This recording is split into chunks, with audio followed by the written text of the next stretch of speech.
वैसे तो राजा ये दिन अपनी माँ को मारता रहता है, लेकिन उस रात पता नहीं उसे क्या हो गया कि उसने अपनी माँ को इतनी जोर का घूंसा मारा कि उनका दांत तक टूट गया और बीच में आई पत्नी को भी उसने खूब मारा। पड़ोसी लोग घबरा गए। उन्हें लगा कि कहीं विस्फोट हुआ और उसकी किरचें जमीन को भेद रही हैं। खिड़कियां खोलकर वे बाहर झांकने लगे, लेकिन किसी की भी इतनी हिम्मत नहीं हुई कि राज के घर का दरवाज़ा खटखटाकर शोर मचने का कारण पूछ सके। मार तो क्या, एक थप्पड़ तक कावेरी के पति ने उसकी रेशमी शरीर पर कभी नहीं मारा था, लेकिन बेटा तो एकदम कसाई हो गया। हर वक्त सजी धजी रहने वाली हीरोइन सी लगने वाली कावेरी अब तो बदहवास सी हो गई थी। फटे गंदे कपड़े, सूखा मुरझाया चेहरा, गहरी हजारों अनसुलझे प्रश्नों की भीड़ वाली आंखें, कुछ कहने को लालाई सूखे होंठ, सब कुछ उसकी दयनीय जिंदगी को व्यक्त करने लगे। उस रात कावेरी बरामदे में ही पड़ी एक कंबल में ठिठुरती रही। उसे बहुत ज़्यादा ठंड लग रही थी। टांगों में इतनी शक्ति भी नहीं थी कि वो अपने छोटे से कमरे में चली जाए, जो पहले कभी स्टोर रूम हुआ करता था। कावेरी ने अपनी बहू से केवल एक ही वाक्य कहा, बहू तुमने ये साड़ी मुझसे बिना पूछे क्यों पहन ली? इसको पहनने से पहले कम से कम मुझसे एक बार पूछ लिया होता। ये साड़ी तो मेरी शादी की सिल्वर जुबली की थी। तुम्हारे ससुर जी बहुत ही प्यार से मेरे लिए लाए थे। ये उनकी आखिरी निशानी है मेरे लिए। जब वो साड़ी को लेकर आए थे तो उन्होंने मुझसे कहा था, कावेरी ये साड़ी सिर्फ और सिर्फ मैं तुम्हारे लिए लेकर आया हूँ। कावेरी इस साड़ी को कभी किसी को पहनने के लिए मत देना। इस साड़ी को हमेशा अपने पास संभाल कर रखना। बस इतना सुनते ही राज अपनी माँ को रुई की तरह धुनने लगा और उन्हें उल्टा सीधा बोलने लगा। माँ, तुम्हारी इतनी हिम्मत कि तुम मेरी बीबी से साड़ी के बारे में बोल रही हो। इतना सुनते ही कावेरी बेचारी चुप हो गई। ऐसा लग रहा था जैसे उसे सांप सूंघ गया हो। फिर भी राज ने अपनी माँ को घूंसों और थप्पड़ों से मारा। ठंडी हवा का तेज झोंका उसकी घायल शरीर को जैसे छू के निकल रहा था। उसका अंग अंग दर्द करने लगता था। वो दर्द के मारे कराह रही थी और आंखों से आंसू थमने का नाम ही नहीं ले रहे थे। बीते दिन सूनी आंखों के आगे घूमने लगे। इस साड़ी में एक बार उन्होंने कहा था, कावेरी तू तो बहुत सुंदर लगती है, और आज तो गजब ही ढा रही है। कावेरी के पति मनोहर ने कहा था। धत कहकर कावेरी शर्मा गई थी, एक नई दुल्हन की तरह। खिड़की से झांकता हुआ चांद भी उन दोनों को देखकर शर्मा गया था। वो पल याद करके उसका दिल पानी से बाहर निकली मछली की तरह तड़पने लगा। जब भी खाने की किसी चीज़ की कावेरी फरमाइश करती थी, तुरंत मनोहर उसको लाकर दे देते थे।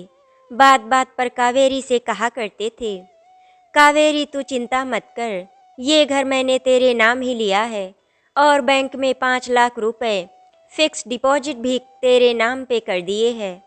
मान लो अगर कभी मुझे कुछ हो भी जाएगा तब भी तू ठाठ से रहेगी। कावेरी इस बात से गुस्सा भी हो जाती थी और हंस भी देती थी। कावेरी बहुत ही खुश थी कि उसे इतना अच्छा पति और भगवान ने उसे इतने अच्छे लायक बेटी और बेटा दिए हैं। कावेरी ने अपने इसी बेटे को अपनी बेटी से 100 गुना ज़्यादा प्यार दिया था। लेकिन ये क्या हो गया? एकदम से उसकी चलती नाव में छेद कैसे हो गया? पानी भरने लगा और नाव डूबने लगी। सपने में भी नहीं सोचा था कि उसकी जिंदगी कगार पर पड़ी चट्टान की तरह हो जाएगी और पता नहीं कब उस चट्टान को समुद्र निगल जाएगा। वो बीते पलों की याद कर पिंजड़े में कैद पंछी की तरह फड़फड़ाने लगी। उसी पूरी रात वो सो नहीं पाई थी। सुबह उठते ही धीरे धीरे मरियल चूहे की तरह चलकर दैनिक कार्यों से निवृत्त होकर अपने लिए एक कप चाय बनाकर अपनी कोठरी में ले आई और पड़ोसिन के दिए हुए बिस्कुट के पैकेट में से बिस्कुट लेकर खाने लगी। बिस्कुट खाते हुए कावेरी के दिमाग में विचार आकाश में उड़ती पतंग जैसे उड़ने लगे थे। इस क्रूर निर्दयी बेटे बहू से तो पड़ोसिने ही अच्छी है, जो गाहे बगाहे खाने पीने की चीजें चोरी से दे जाती हैं। तो क्यों ना उनकी सहायता लेकर अपनी इस मुसीबत से छुटकारा पालूं।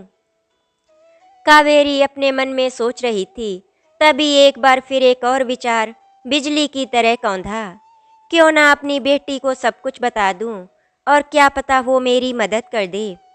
लेकिन वो लालची दामाद कभी भी बेटी को मेरी मदद नहीं करने देगा। बेटी को तो फ़ोन भी नहीं कर सकती, हमेशा फ़ोन लॉक जो रहता है कावेरी का।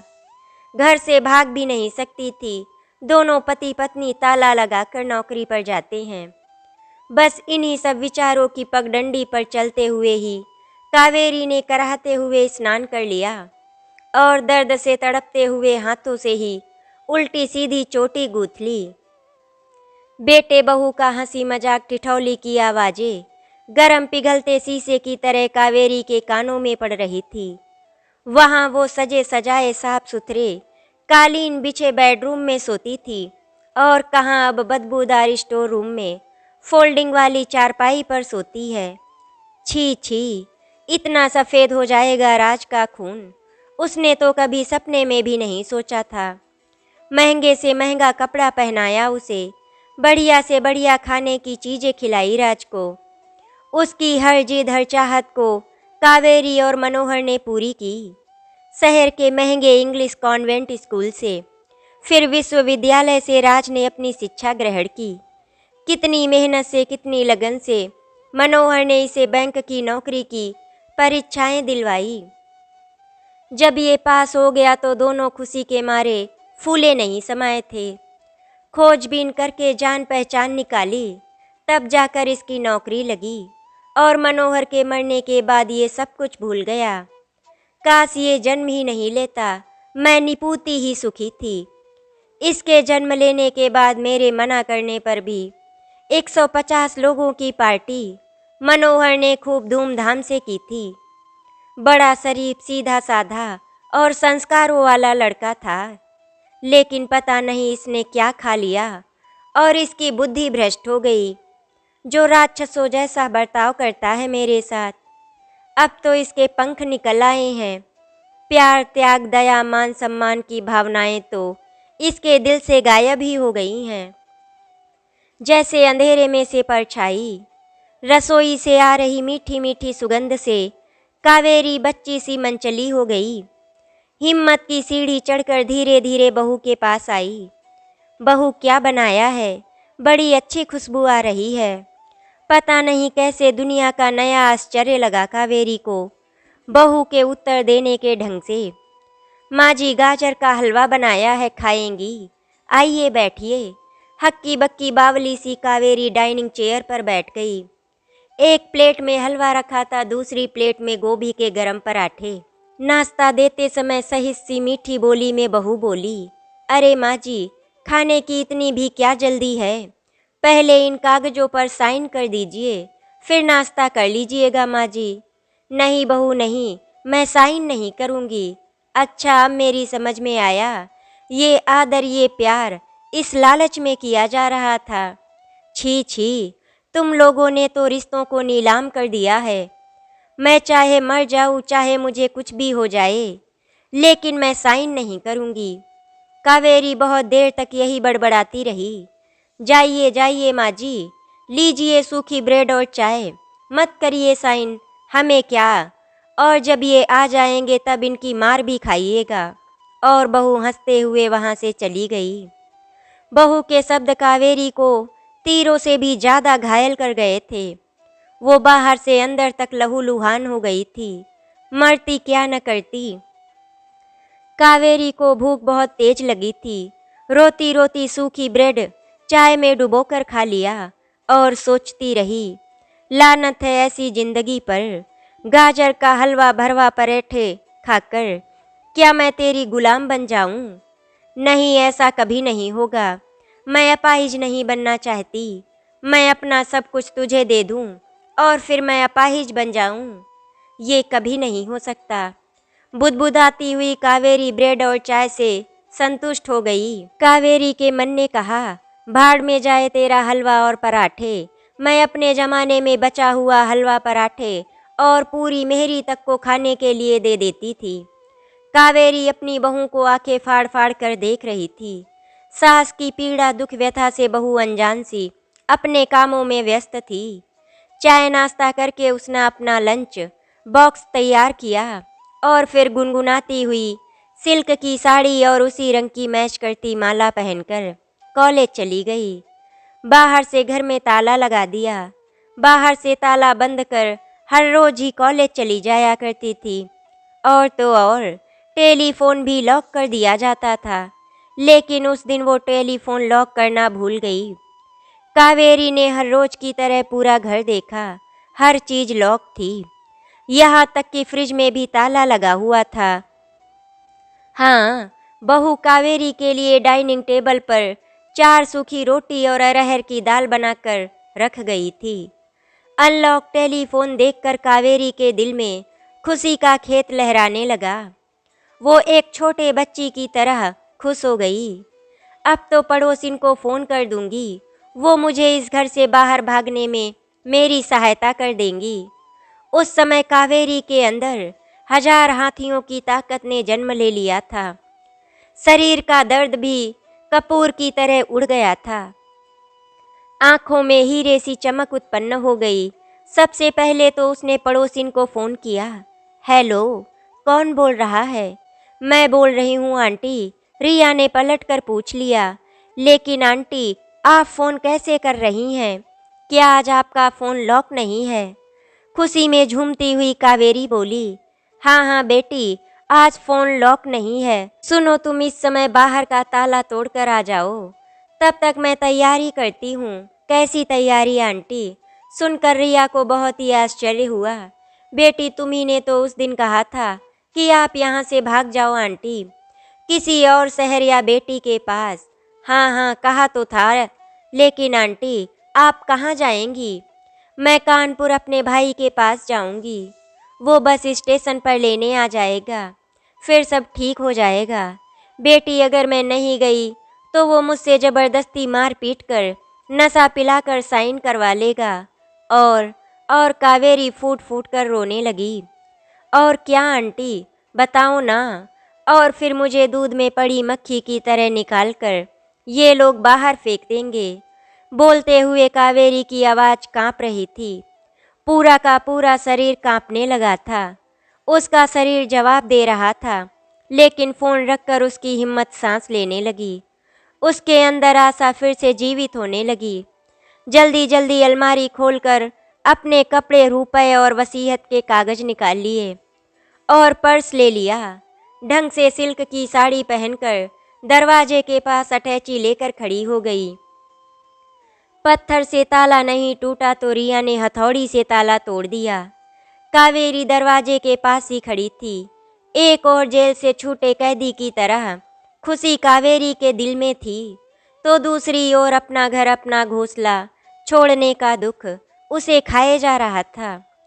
वो घर जिसमें उसने रानी सा जीवन व्यतीत किया, जहां उसने सोने के दिन और चांदी की रातें काटी, जहां उसके आंगन में किलकारियां गूंजती थी, प्यार का सूरज हमेशा उगता था, जहां उसके पति ने उसे संपूर्ण ब्रह्मांड का सुख दिया था, जहां वो घंटों पति के साथ प्रेम क्रीड़ाएं करती थी, जो घर खुशियों के फूलों से महकता था। लेकिन वक्त ने ऐसी करवट बदली कि कावेरी आज उसे छोड़कर जाने पर विवश हो गई। क्या करती वो? कोई अन्य उपाय भी तो नहीं था। रिया ने अपनी कार में कावेरी को बिठा लिया। उसका सूटकेस उठाते समय रिया भी रोने लगी। आंटी के बिछोह पर रोआसी रिया ने आंटी से उनके भाई का फ़ोन नंबर ले लिया और बस पर चढ़ते समय ये वादा कर लिया कि वो हफ्ते में 2 बार फ़ोन पर उनका हाल चाल पता लगाती रहेगी। जितना दुख कावेरी को अपना घर छोड़ने का था, उससे कुछ ही कम दुख रिया से बिछुड़ने का था। ज़्यादा देर वो रिया को बस के पास रोकना नहीं चाह रही थी। वो सरहद पर तैनात सिपाही की तरह सतर्क थी, सावधान थी कि कहीं खोजते हुए उसकी बहू या बेटा ना आ जाएं। वहाँ पर वो उस घर में वापस जाना नहीं चाहती थी, जहाँ तालाब में मगरमच्छ सा उसका बेटा रहता था, जहाँ उसकी जिंदगी मोहताज हो गई थी। बस चल पड़ी। वो खिड़की से बाहर आंसू भरी आंखों से रिया को तब तक देखती रही जब तक उसकी आकृति ने बिंदु का रूप नहीं ले लिया। ज्यों ज्यों बस आगे बढ़ती जा रही थी, उसका अपना शहर दूर होता जा रहा था।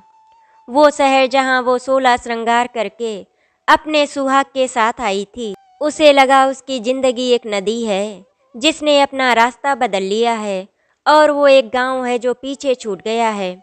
बस जितना आगे बढ़ रही थी उसका दिल उतनी ही जोरों से धड़क रहा था। काफ़ी देर बाद उसने स्वयं को सामान्य स्थिति में पाया। अब वो आंखें बंद करके सोचने लगी, काश मेरी बहू रिया जैसी होती। कितनी अच्छी है वो, कितना ख्याल रखती है अपनी सासू माँ का। जितनी बार भी इसकी सास मुझसे मिली है, हमेशा अपनी बहू की तारीफों के पुल ही बांधती रही है। लेकिन मुझे दुष्ट बहू मिली। अरे बहू का क्या दोष है, जबकि नालायक तो अपना ही बेटा है। यदि बेटा ठीक होता तो बहू की क्या मजाल कि वो मेरे साथ कुछ भी गलत काम करे। ज्यों ज्यों कानपुर नजदीक आ रहा था, कावेरी घबरा रही थी कि भैया भाभी पता नहीं क्या सोचेंगे। सोचे तो सोचे, उसके पास उस रास्ते के सिवा कोई रास्ता नहीं था। वो बोझ नहीं बनेगी भैया भाभी पर। कुछ ही दिनों में अलग छोटा सा मकान लेकर रहेगी, एक नौकरानी रखेगी। एक विचार की लहर बार बार उठ रही थी कि घर छोड़कर मैंने गलत काम तो नहीं किया। फिर दिमाग ने कहा, तो फिर क्या करती, हर रोज मार खाती उससे, और वो मारता रहता जब तक जायदाद पूरी अपने नाम नहीं लिखवा लेता। एक बार, दो बार, 3 बार उसने अपनी दोबारा बनाई वसीयत पढ़ी, जिसकी एक प्रति उसने अपनी बेटे के पास भी भेज दी। वकील के पास तो एक कॉपी रखाई थी। कावेरी अब सोचने लगी, आज मैंने जो कुछ भी किया वो पहले ही कर लेना चाहिए था। छी छी, माँ बेटे से मार खाए, इससे तो अच्छा है कि वो मर ही जाए। वे दोनों पति पत्नी एक हो गए और मैं अकेली पड़ गई थी। शुक्र है कि रिया जैसी पड़ोसिन मिल गई, जिसने मेरी मृत प्राय जिंदगी को सांसें दे दी। अगर रिया नहीं होती तो शायद मैं अपनी वसीयत भी कभी नहीं बदल पाती और घर से भाग भी नहीं पाती। इन्हीं विचारों का ताना बाना बुनते हुए कानपुर आ गया था। बड़बड़ाते हुए कावेरी ने अटैची और पर्स पकड़ा, फिर स्वरूप नगर के लिए रिक्शा करके चल दी। कावेरी निश्चय करके अपने भाई देवेंद्र के घर पहुंच गई। दरवाजे पर लगी कॉल बेल बजाई। थोड़ी देर में एक भोली भाली सुंदर सी बालिका ने दरवाज़ा खोला। आप कौन, किससे मिलना है आपको? मीठी आवाज़ में बच्ची ने कहा। बेटी, मैं लखनऊ से आई हूँ, तुम्हारे पापा जी की बहन हूँ। मेरा नाम कावेरी है। आइए अंदर आइए बुआ जी। बच्ची के पीछे पीछे कावेरी अपना पर्स और अटैची संभालती हुई चल दी। बरामदे के साथ जुड़ा हुआ ही ड्राइंग रूम था। उस घर में कावेरी 5 वर्षों बाद आई थी। पिछली बार अपने पति के साथ कावेरी कार से आई थी। घर परिवार वालों ने खूब इज्जत मान सम्मान दिया था। भैया भाभी ने तो आंखों पर ही बिठा लिया था। कावेरी के भाई के घर का वातावरण उस समय भी शांत था और अब भी लगता है सुखमय और शांत है। कावेरी की विचार तंद्रा उसके भाई ने ही तोड़ी। अरे कावेरी, तू इस समय अकेली कैसे? कुछ फ़ोन वगैरह तो कर देती। वो भैया बस आना पड़ा मुझे। सूखा चेहरा मरियल आवाज़ में दिए उत्तर से भाई सशंकित हो गया। आना पड़ा, मैं समझा नहीं। खैर अभी जाने दे, चल पहले चाय पी ले, कुछ खा ले, फिर बताना क्या हुआ है तेरे साथ। कावेरी की आवाज़ सुनकर बरामदे में ही सब्जी काटती हुई भाभी दौड़कर आईं। पाँव छुए और फिर बैठ गईं। थोड़ी देर बाद चाय नाश्ता भी आ गया। दीदी, आप तो बहुत दुबली हो गई हैं। 5 साल में चेहरा ही बदल गया। क्या हो गया है आपको? कावेरी के पास आकर भाभी ने आलिंगन किया और आश्चर्यचकित नज़रों से उसकी ओर देखती रही। कावेरी बार बार बाहों पर, गर्दन पर पड़े जख्मों के निशान छिपा रही थी, लेकिन मेज पर रखी हुई चाय की प्याली उठाते समय गर्दन से शॉल हट गई और बाह का स्वेटर ऊपर को हो गया। देखते ही भैया दौड़कर पास आए, घबराकर पूछा, ये सब क्या है कावेरी? तुम्हारे शरीर पर इतने जख्म कैसे? वो भैया राज मुझे मारता पीटता है। एक बार तो उसने इतनी जोर से मारा कि मेरा एक दांत तक टूट गया। बस ये सब उसी के निशान हैं। इतना सब कुछ होता रहा और तुमने हमें बताया तक नहीं। अरे हम कोई गैर हैं क्या? कभी फ़ोन ही कर देती या कोई खत ही डाल देती। पता नहीं तुमने कितने दुख झेले जीजा जी की मृत्यु के बाद। छी छी, इतना क्रूर बिगड़ा राज बेटा हो जाएगा, सपने में भी नहीं सोचा था। खैर कावेरी, तुमने अच्छा किया जो आ गई। वो तो मुझे भूखा तक रखता था। बाहर दरवाजे पर ताला, टेलीफोन पर ताला, फ्रिज और सभी अलमारियों में ताला लगा रहता था। भैया ऐसी दुर्दशा तो किसी कैदी की भी नहीं होगी जो उसने मेरी की थी। कहते ही कावेरी फूट फूट कर रोने लगी। भैया भाभी घबरा गए। आंसू पोंछे भाभी ने फिर कावेरी से वसीयत की योजना पूछी।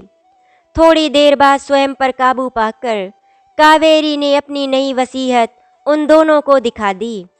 भैया भाभी खुश हुए। बहन को भाई ने खूब प्यार करके कहा, बहन घबराओ मत, जैसा तुम चाहती हो वैसा ही होगा। वैसे तो अलग रहने की ज़रूरत नहीं है, लेकिन अगर तुम चाहोगी तो स्वरूप नगर में ही तुम्हें अच्छा मकान मिल जाएगा। अभी तुम आराम करो और चिंता बिल्कुल भी मत करो। अच्छा भैया कहकर कावेरी सोफे पर ही लेट गई। उधर शाम को जब राज ऑफिस से लौटा, उसकी पत्नी ने रोनी सी सूरत लेकर दरवाज़ा खोला और वो वृक्ष से टूटी हुई डाली सी धम्म से सोफे पर बैठ गई। राज ने उसे झकझोर कर पूछा, क्यों, क्या बात है, सब ठीक तो है ना? राज की पत्नी चीख पड़ी, कुछ भी ठीक नहीं है। तुम्हारी माँ धोखा देकर भाग गई। और क्या? ये देखो, अपने पलंग पर ये चिट्ठी रख कर गई हैं। लिखा है, मैं जा रही हूँ, कुछ भी नहीं मिलेगा तुम्हें इस जायदाद में से। मैंने अपनी वसीयत बदल दी है। आधी जायदाद बेटी मोनिका और आधी विकलांगों की संस्था के नाम कर दी है। मैं कपूत बेटे से विद्रोह करती हूँ। जिस बेटे को पाल पोस कर बड़ा किया, वो माँ पर हाथ उठाता है, वो भी जायदाद के लिए। मेरा सब कुछ तेरा ही तो था, लेकिन तूने माँ बेटे के रिश्ते का कोई लिहाज नहीं किया। तुझसे रिश्ता तोड़ने का मुझे कोई गम नहीं। कागज का टुकड़ा पढ़कर राज पागलों की तरह चिल्लाने लगा। कभी इधर कभी उधर चक्कर लगाने लगा। उधर राज की पत्नी क्रोध में बड़बड़ाने लगी, मैंने पहले ही कहा था कि माँ जी को मत सताओ, मत मारो पीटो, प्यार से उन्हें अपने वश में करो, लेकिन तुमने मेरी एक बात नहीं सुनी। फिर अब भुगतो, ये घर भी तुम्हें खाली करना पड़ेगा। आशा करती हूँ आपको हमारी कहानी अच्छी लगी होगी। अगर आपको हमारी कहानी अच्छी लगी तो वीडियो को लाइक एंड शेयर करें, चैनल को सब्सक्राइब करें। वीडियो देखने के लिए आपका धन्यवाद।